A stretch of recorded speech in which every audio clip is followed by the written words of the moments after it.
Kung wala di ay ko duty mga badi mo, din kung isa ka trabaho diri sa among balay. Abi siguro ninyo mga badi no, nga daghan kaayo ko og kwarta, pero sa tinuod lang mga badi, wala jud mi kwarta mga badi, pobre pod kaayo mi. Ang uban po diha mga badi mag-ingon pod nga daghan na kay ni kwarta si sir kay pulis manggod ni. Pagay mag-ingon diha mga badi, every time nga maglakaw ko sa dalan, mag-ingon pa jud mga ay panglibre pod sir, sikat na bitaw kay ka nga vlogger. Dali ra kay ni ingnon para nila mga badi, pero lisod kaayo mangitag kwarta karong panahona. Kaning pag-vlog nato diri mga kabadi kalingawan lang nato ni para iwas sa stress kung baga. Kapag naka-duty manggug ko mga badi, daghan jud kaayog mga lakaw ug daghan kayong trabahoon. Balo na biya ka mga badi, basta pulis mga badi 24/7 naa sila permi gabantay. Pero ang uban 24/7 lahi man ang gibantayan. Hoy, walang ganun.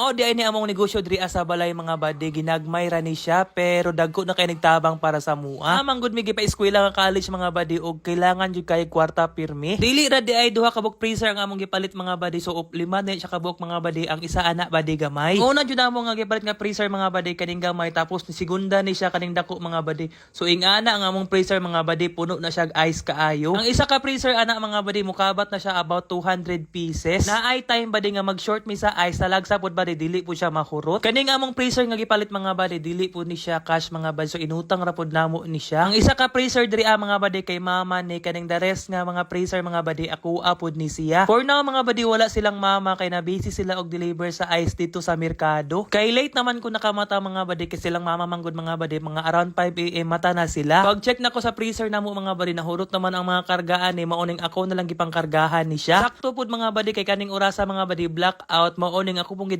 dali kay para makatipid po mi sa kuryente. Ang nakaninot na pud ani nga freezer mga badi ka inverter ni siya, so tipid pud ni siya sa kuryente mga badi. Majority gyud sa mga trabaho diri mga badi kay silang mama ug papa gyud gabantay aning business nila diri sa balay. Ako diri mga badi igo ra jud ko mag-assist nila diri mga badi kung unsa akong matabang. So kung makabantay mo na ako mga kabadi no, tan-awar na ako nawong diha mga badi, nga ana ra gyud akong nawong diri sa among balay. Pulis nga dili gwapo pero maayong tawo. Hoy, walang ganon.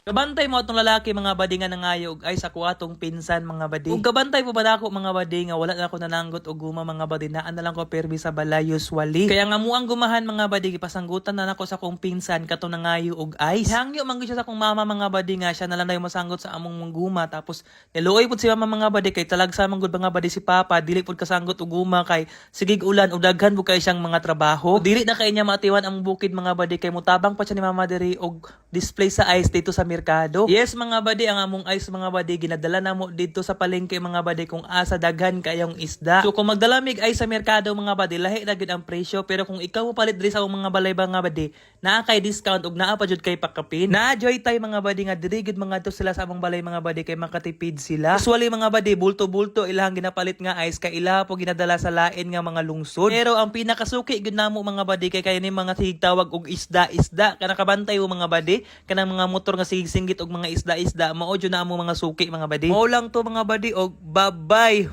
Hoy, walang ganon.